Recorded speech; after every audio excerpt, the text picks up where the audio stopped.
Evening. How are you doing, everybody? Thank you for watching. This is Michael Zuber, author of One Rental at a Time. And of course, it is 7:30, and that means it is your daily financial news. Before we get into the daily news, I want to send out two congratulatory, messages. One to Christy, one to Joanna and Nathan. Congratulations on closing your deals. Joanna and Nathan, I believe this is number 2 for you, so congratulations for that as well. If you don't know what this is a contest that I am sponsoring where we're trying to see what the impact is of one rental at a time. We're running the contest from June 1st of this year through May 31st of next year. We're going to see if we can't help people close 500 real estate transactions. I report on it every week. I believe the total through 35 days is 66. That is from memory, and we've closed some since then. And also, don't worry, I am actually going to bring a bunch of these cards and stamps and all of that stuff. So when Olivia and I head out, I'm going to make sure we keep doing this. So if you close a deal, let me know. If you want a card, you need to mail it. You need to get me your mailing address so I can send it to you. Again, congratulations, Joanna, Nathan, and Christy. Your cards will go out this morning. On top of that, I want to let you know that I was a couple of minutes late today because I got distracted. Matt, the mortgage guy who we talked to on Wednesdays at 9:30, was gracious enough to get me 4 of his Mortgage 101 videos. So I'm actually downloading them right now. I hope to watch them later today, probably tomorrow, so we can start loading that content. If you don't know what that is, Matt, the mortgage guy, has graciously just said, hey, let me create a bonus section for your course, how to get started one rental at a time. He's got this whole outline. I think it's going to be 8, 9, 10 videos deep. And he promises to educate you on ways to evaluate mortgages, look at statements, and potentially save you thousands of dollars on a purchase or a refinance. And he's doing that out of the gracious of his heart. It is so wonderful to have experts like that. So if you don't know, the best deal on the internet is the course, How to Get Started One Rental at a Time. It is $299, but I've decided to extend the June 50 discount until I get back from the trip. So what you can do is you can buy it now. I really would, because not only are we adding more and more flipping content, which is a 5-hour series from the folks at Flip Hacking Live, we now are adding content for Mortgage 101. So it's just crazy awesome to see other experts add to this. So that's what I got for you today. I do have a question. We'll get into some of this vacation house or second home data in a minute, but I want to hear from you. I'd like to see some comments below. If you were going to buy a second home, maybe you already have, maybe you're thinking about it, where would you buy it? Just curious, where would people put a second home? You'll see in a minute why I brought that up, because some data that I collected kind of surprised me. So again, where would you buy a second home? If you could, leave comments below, leave it here. We've already got Hawaii out. That's not a bad choice. Nice work, Dan. So a couple of things that I'm watching. Again, the 10-year note is still headed down. It is headed down this morning. It kind of caught me off guard yesterday. Not that it was down, but just the, I don't know what else to call it, violent move down, sudden move down, caught my attention, and it kept going throughout the day. It's again down today. We will see if it holds. 11 a.m. Pacific, 2 p.m. Eastern, Fed meeting minutes. I don't know. I'm suspecting these meeting minutes will be market moving. How about that? Market moving. So we'll get into that. The other thing I'm starting to ask myself is, and I did this in the live stream yesterday evening, is, I've been calling for a pretty decent GDP growth. I think, 7, 8, 9%, more like 7, 8% this year. Maybe it's a lot like housing. Maybe it's front loaded. Could we in theory, be in a recession next year, right? Recessions occur. It's a natural part of the business cycle. And we've been through this ordeal. It's out there. I think we have to ask about it. I think with the world opening at different points, right, it does feel like the U.S. will be right behind China, who is already out, if you believe the data they're putting out, which I don't believe the data. But, whatever. Those are the two largest economies, so we will see more come. So it'll be interesting to see where we go in this, but it's something we have to ask ourselves. The money supply is slowed down. There's a lot of excess savings, so it's a very unusual time. So these are things I am looking at. I talked about mortgage applications. I think on Monday, I was like, we got to pay attention. It was down. I think it was like 6.9% last week, which is a significant move, and that was purchase contracts, not the blended refi and purchase. I'm interested in purchase. Well, it looks like it's down again. Purchase contracts week on week were down 1%. They're actually down 14% year on year. And the entire mortgage complex is now lower than at any point during this crisis. Makes me feel really good about calling a housing slowdown. It makes me really good about calling a building inventory. We've been doing this. You've been watching the channel. You've seen me think about this. These are things that are important because it's going to create options for us. The best thing as an investor is to find a motivated seller. They were hard, if not impossible, to find last year. What you are going to have as people come out with crazy prices, some people will, lower and then remove from the market. Others will lower, get pissed off, and really lower because they are already in their mind checked out. They've already moved. They've already got a bigger home or moved to a different state. Motivated sellers, when you're buying investment properties, are the place to be. And again, please get 30-year debt. We are likely going to have these low interest rates for another 6 to 12 months. And you might as well get that 30-year debt because I think commercial market is in for some pain in a couple of years. So pay attention to that. Again, mortgage applications are down. Fed meeting minutes come out today. It's going to be interesting to see the inflation discussion. And it's also going to be interesting if the Fed tweaks it, right? Because what the Fed could be doing is they could take this meeting and say, see, I told you. Like, for example, do they bring up lumber, right? Lumber heading into their last meeting was, 300% up. And, now it's fell 40%. So do they use lumber as an example to talk about transitory and sort of say, I told you so. These are things we're going to have to watch. The meeting minutes are going to be interesting. I might look at them this evening. Probably not, but I might. It depends what happens. Looks like global tourism is really taking a hit. I did not realize the industry was this big. We're seeing a lot of domestic travel. In fact, we're about to go on a road trip. But global tourism is expected to be down $2.3 trillion. The T. That number seems so big, it shocks me. But, that's not one. It's one of those numbers that I didn't double check the source. I just believe the article, which is probably risky. But still, global tourism is down. Whether it's 2.3 trillion or some other number, it's certainly down. I know normally we would look to travel somewhere else in the world, but because of what's going on, we're going to jump in a car and go.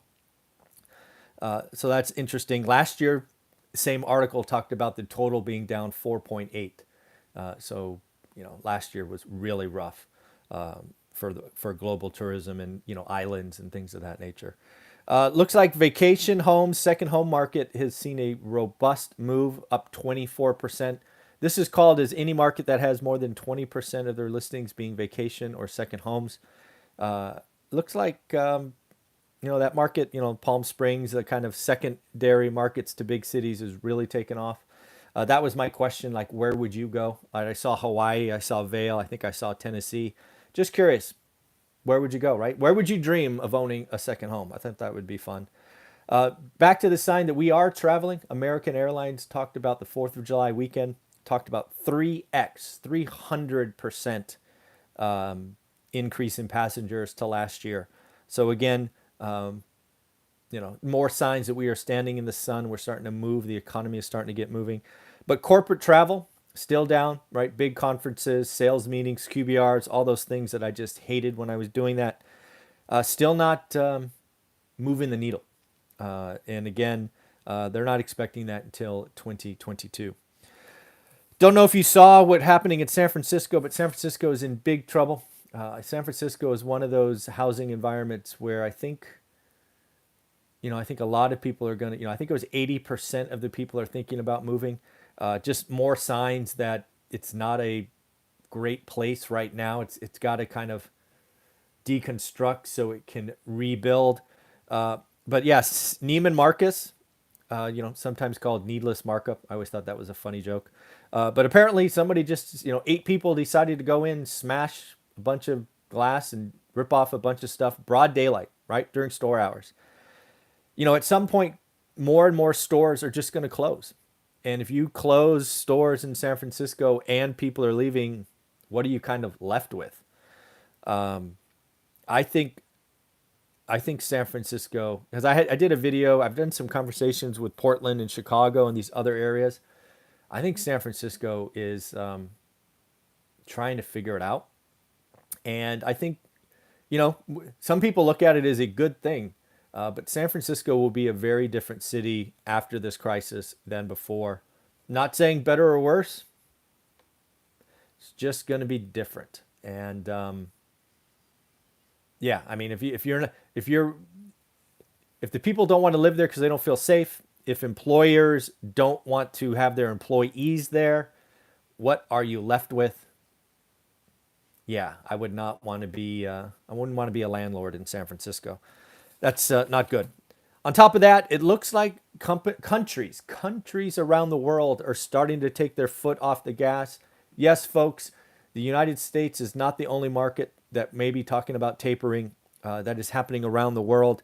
Got some notes on central banks from around the world. Australia central bank is now talking about removing stimulus.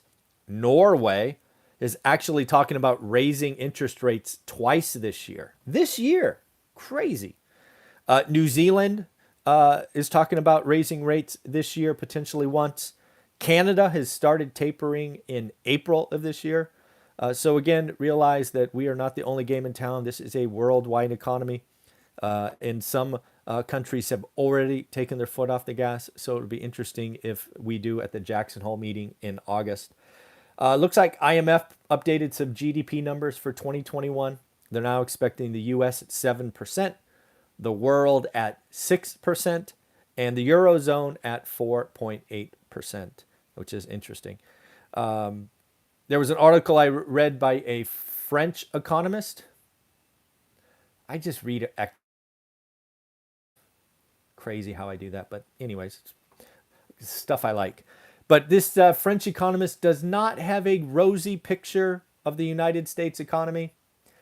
Actually, probably most French don't like the U.S. One city I went to, Paris, decades ago. I didn't like that experience very much. But anyways, he talked about the setup as followed, which I could actually see his logic. So shout out to him. I should have wrote down his name, but I couldn't pronounce it. He talked about wage growth being stickier and bigger than is currently planned or expected. I agree with that. In fact, I've been talking about that on this channel for 3 months now. So I agree with that. He does think that wage inflation will be the thing that sparks inflation that sticks. He does see some transitory, but he thinks wage inflation is underappreciated today, which I would agree with. I do think wage inflation won't be as headline moving, but it's going to be stickier, at least historically has been. That could create the higher interest rates we are talking about. That then could cause a shock to asset prices. This is something we need to start thinking about, asking ourselves, because if you are in risk on assets like stocks and others, you could get caught in the wrong place. If you haven't looked at your portfolio and maybe at least taken out your investment capital, it might be time to think about that, because of higher rates lead to at-risk off asset. Asset prices like stocks will be hit quickly. That will lead to some deleveraging, and oh, by the way, could cause a recession. So I understand the logic that this French economist, again, I should have written down his name and just butchered it when I tried to say it, but I didn't. So that's something to think about. Again, housing slowdown is something I want to highlight. The housing slowdown, again, not a crash, housing slowdown, is going to provide an opportunity for investors. You are going to have an opportunity if you have a buy box, if you're diligent, you're going to see and uncover opportunity. You're going to have an opportunity to put together a debt structure with 30-year fixed rate, cheap 30-year fixed rate debt. You're going to have an ability to set up cash flow from day one. These are the things you dream about. Believe me, I wish I could get 30-year money with a 3 on it. Everything I have today needs a high 5, low 6 because we are in the commercial markets at this point. So again, if you have my course, you know the following is in there. If you don't, get it, but this is free. Create a buy box. Look at the buy box every day. Document what is going on. Believe in yourself. Believe in the routine. Do not get frustrated. Do not let negative talk take over.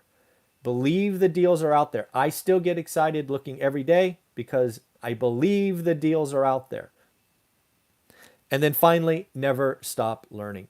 Something that I have seen in the course is the bonus content has been amazing. I watch all the bonus content before it goes in the course. That's why it takes time to come out. I am still learning. The bonus content in the course should be hundreds of dollars. How to raise private money, creative financing, talking to sellers and understanding the tax consequences with CPA, house hacking, self-management, 30-day trial, now mortgage 101, now flipping. The content in the course just in the bonus sections should be $400, $500, $600. And it's free because we have experts willing to bring in content. So again, if you're ready to do the work, now is the time. Create your buy box daily discipline. If you need help, get the course.